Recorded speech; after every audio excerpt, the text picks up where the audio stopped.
दुलारा।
अपन डाली के हमरा न चाही ई फले पर होठ लाली के। अरे चिखलाए राजा जी फले पर होठ लाली के।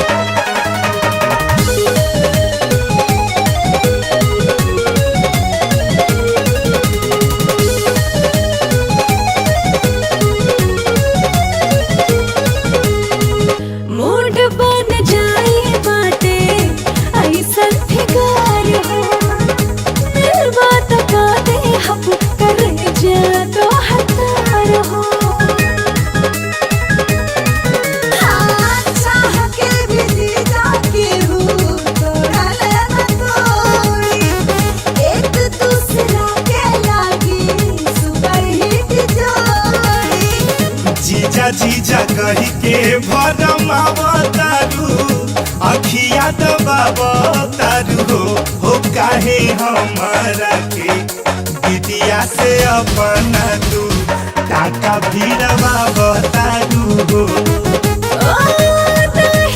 संगे संगे मजा लेला छाती के। चिखलाए राजा जी फले पर होठ लाली के।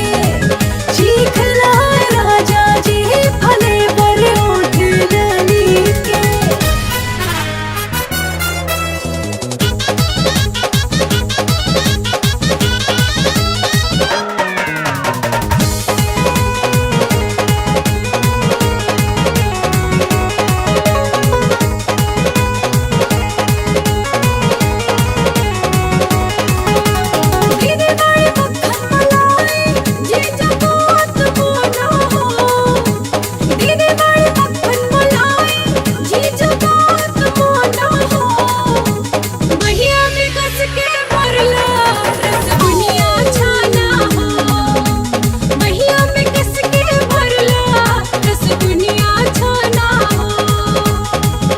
बाटे जवानी हमार रस गरमोर हो।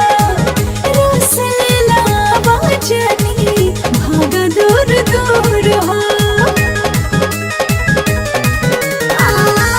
टिकट पे होई दू गो काम माजा दे साली